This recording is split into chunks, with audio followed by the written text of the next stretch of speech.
Nous parlons d'avoir 120 ans, de vivre en excellente santé, d'avoir la liberté d'aller et de venir. Mais quelles sont les conditions qui doivent nous amener à vivre ces trois étapes de la vie? L'étape de l'enfance, l'étape de la jeunesse et l'étape de la vieillesse. Nous avons pris un exemple. Et si vous en avez des personnes de grands âges là, chez vous, vous pouvez nous mettre en contact pour qu'on réalise que ce que nous disons n'est pas une utopie, que c'est réalisable. Aujourd'hui, nous allons conclure l'étape de Mémé Kwaku.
Bienvenue à Objectif Santé, votre chaîne de bien-être, qui vous permettra de découvrir qu'on doit vivre longtemps et pour pouvoir vivre longtemps, il faut vivre simplement.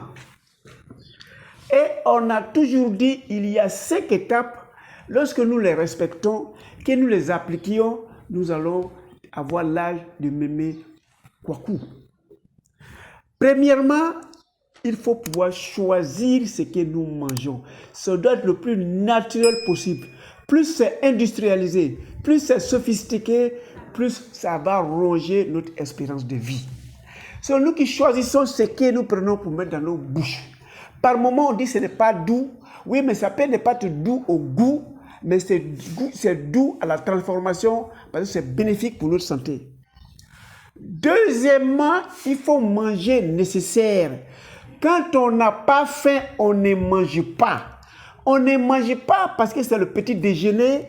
On ne mange pas parce que c'est midi. On ne mange pas parce que c'est le repas du soir. Mange que lorsqu'on en a besoin. Si tu n'en as pas besoin, tu sautes ce repas. Ce n'est pas indispensable. Troisième étape, il faut que tu sois capable, comme Mémé Kwaku faisait, elle va au champ, elle travaille, elle transpire. Quand elle revient, elle s'occupe de sa grand-maman. Et quand elle fait le mariage, elle va chercher le fagot. Elle vient faire des tratras pour vendre afin de s'occuper de ses enfants. Donc, elle mangeait à la sueur de son front. Quatrième élément, sa fille l'a dit, elle ne s'emmerde pas. Elle cultive son jardin, elle s'occupe de ce qui la regarde. Même les petits palabres avec les petits-enfants là, elle ne s'occupe pas. Donc, on n'a pas le temps de t'énerver parce que quand quelqu'un dit « on m'a énervé », ça dit qu'on t'a arraché ta joie. Vous n'avez pas la chance d'arracher la joie de Mémé Kwaku parce que quel que soit votre âge, votre situation, c'est ma grand-mémé, c'est ma mémé, elle ne s'occupe que de ce qui la regarde. Donc, vous ne pouvez pas l'amener à se fâcher de peur de lui arracher quelques états de vieillesse. Le cinquième élément, il faut avoir un environnement sain. Sa fille l'a dit, on a payé une maison pour notre maman, maman est là-bas, maman ne sort pas très souvent. Quand elle sort, c'est de chez moi, et c'est chez moi, elle vient, et puis venir vérifier sa santé, ou bien elle vient pour passer le temps. Nous avons le temps d'échanger, et quand elle vient, elle rentre. Cette histoire de palabres de voisinage, c'est moi le président, c'est moi le plus riche, c'est moi le plus beau, c'est moi qui dois monopoliser la chose. Elle ne s'emmerde pas de tout ça là, c'est des pertes de temps par moment, et ça ronge notre espérance de vie. Voilà simplifier un cas.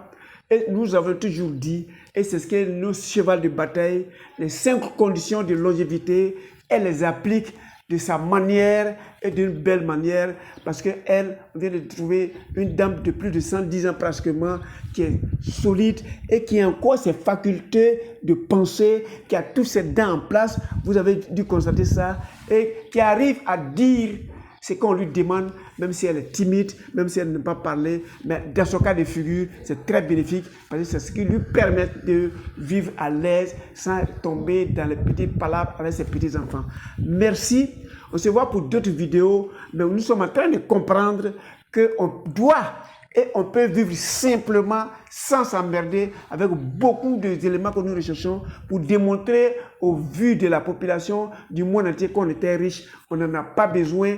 Toutes ces richesses que tu as, il faut lutter pour les sauvegarder, il faut lutter pour ne pas qu'on te l'arrache, il faut lutter pour ne pas que tu tombes en ruine. Ça devient trop compliqué. Simplement, elle n'a jamais été riche, mais elle a bien vécu. Elle n'a pas aucune maladie de civilisation. Donc, ça ne sert à rien de s'enrichir, d'avoir une maladie de civilisation et aller dépenser ça, enrichir le médecin, enrichir le pharmacien, enrichir le laboratoire pour rien. Merci de vous écouter et je vous exhorte de faire comme Memo Kwaku pour que vous ayez le même âge que Memo Kwaku.